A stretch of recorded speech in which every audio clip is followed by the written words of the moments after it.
it's really funny to watch liberals actually start to care about the economy again, because in the last 4 years, as we've seen countless people say that they can't afford to support their families, can't afford housing, draining their savings, living on credit cards and all of these things, all of the liberals have been laughing and saying it's your fault if you don't budget correctly, and that the economy is fine and that there's nothing wrong with the price of things. And if the costs are going up, it's because it's Trump's fault somehow, even though he hasn't been in office in 4 years.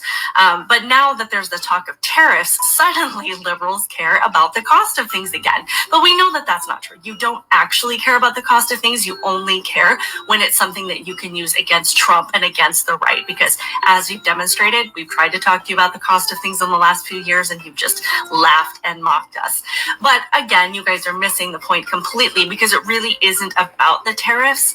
This is about holding people accountable, and this is a bargaining tool. Particularly, as he has mentioned several times, if you don't get your borders under control, whether it be Canada or Mexico, you will feel the impact in the form of tariffs, because apparently people dying of drug overdoses or dying from crime or having their cities overrun by Venezuelan gangs, and the impact on innocent human life isn't something that has inspired them to do the right thing. So Trump is like, okay, well, if devastating innocent people isn't going to speak to you, apparently money is what talks, which is something that you guys should be more mad about than anything else, because you guys are constantly railing against the wealthy and railing against capitalism and railing against anybody that is motivated by money. But that's what he's doing. This is a negotiation tactic, and I am all for it.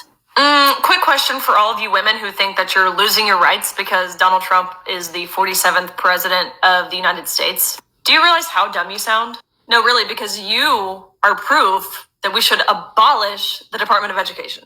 Like, you must realize that, right? This is exactly why Democrats resoundingly lost across the board a few weeks ago. Because you are so out of touch with reality and the world that exists around you. I've got news for you. Doesn't matter if you're woman, man, gay, straight, old, young, black, white, doesn't matter. Forget every identity factor. If you are an American citizen, you are not oppressed. Do you want me to show you what oppression is?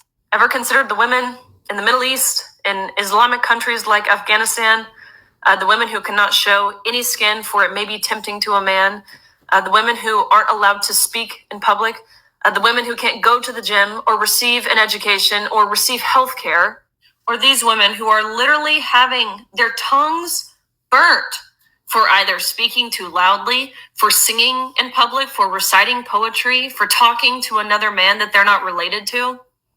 It's common practice in Islamic countries to pour acid or gasoline or urine all over women as a form of public torture. I'm leaving the audio on so you can hear her screams.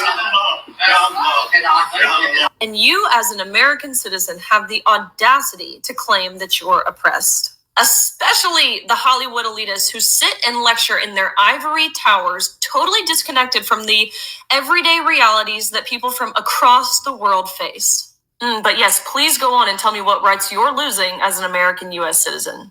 And if you're sitting here stunned because you didn't know this was happening in the Middle East, ask yourself why. Is it because legacy media isn't telling you? Is it because your prestigious academic institution didn't teach you about this? Food for thought.